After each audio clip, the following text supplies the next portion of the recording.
கிறிஸ்துவுக்கு எனக்கு அன்பானவர்களே, ஆண்டவருடைய நல்ல பெயரிலே உங்களை வாழ்த்துகிறேன். இந்த புதிய நாளின் கிருபையை தேவன் கொடுத்து ஆசீர்வதிப்பாராக. ஒரு வசனத்தை உங்களுக்கு முன்பாக வைக்கிறேன். அது எசேக்கியேல் தீர்க்கதரிசியின் புஸ்தகம் 17ஆம் அதிகாரம் 24வது வசனம். அப்படியே கர்த்தராகிய நான் உயர்ந்த விருட்சத்தை தாழ்த்தி தாழ்ந்த விருட்சத்தை உயர்த்தினேன் என்றும், பச்சையான விருட்சத்தை பட்டுப்போக பண்ணி பட்டுப்போன விருட்சத்தை தழைக்க பண்ணினேன் என்றும் வெளியின் விருட்சங்களுக்கெல்லாம் தெரிய வரும். கர்த்தராகிய நான் இதை சொன்னேன், இதை நிறைவேற்றினேன் என்று உரைத்தார் என்று சொல் என்றார். அன்புக்குரியவர்களே, இறைவன் தன்னுடைய வலிமையை காண்பிக்கும்படியாக ஒரு விருட்சத்தை பட்டுப்போகச் செய்யவும், பட்டுப்போகச் செய்த அதே விருட்சத்தை வளரச் செய்யவும் அவர் கிருபை நிறைந்தவராக, வல்லமை நிறைந்தவராக அவர் இருப்பதை காண்பிக்கிறார். விதை என்கிற வார்த்தை விதைக்கு உறக்கத்தையும் விதைக்கு இயக்கத்தையும் அருளுகிறவர் ஆண்டவர். நம்முடைய வாழ்க்கையில் நாம் விதையாக இருக்கிற காலத்தில் உறக்கத்தையும், விதை முளைக்கும் பொழுது இயக்கத்தையும் சரியான விதங்களில் அவர் நாம மகிமைப்படும்படியாக நம்ம எடுத்து பயன்படுத்துவார் என்பதில் எந்த ஐயங்களும் இல்லை. விதைக்கிறவன் எப்படி பின்மாரிக்காக முன்மாரிக்காக மழைக்காக காத்திருக்கிறானோ, அப்படியே என் ஆண்டவருடைய பிரசன்னத்திற்காய் காத்திருக்கும் பொழுது அங்கே மேன்மையான நிறை நன்மைகளை நாம் காண முடியும். நம்முடைய தமிழ்நாட்டில் சொல்லுவார்கள், ஆடி பட்டம் தேடி விதை என்று சொல்லி. ஆடி பட்டம் தேடி விதைக்கும் பொழுது அந்த விதைகள் செழுமையான பலனை தருகிற ஒன்றாக, அதனுடைய கால சீதோஷ நிலைகள் ஏற்புடையதாய் காணப்பட்டு மிகுந்த வளர்ச்சியை தரும்.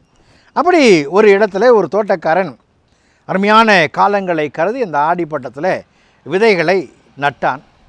அந்த 2 விதைகள் ஒன்றுக்கொன்று அருகருகே நடப்பட்ட விதைகளாய் காணப்பட்டன.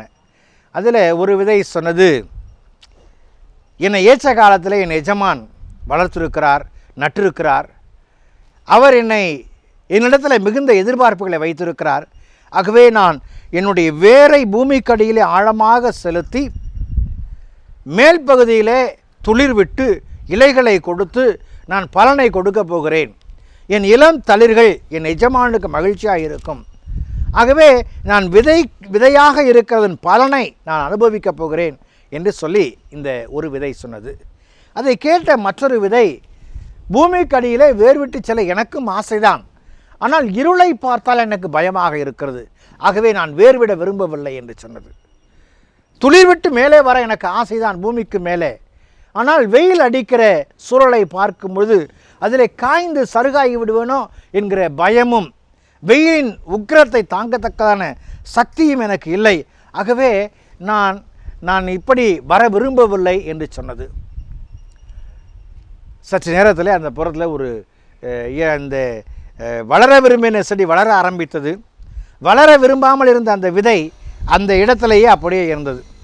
ஒரு கோழி வந்தது, அதை தரையை நோண்ட ஆரம்பித்தது. அதில் இந்த விதை கிடைத்தது. இந்த விதையை அந்த கோழி விழுங்கிவிட்டு சென்றது.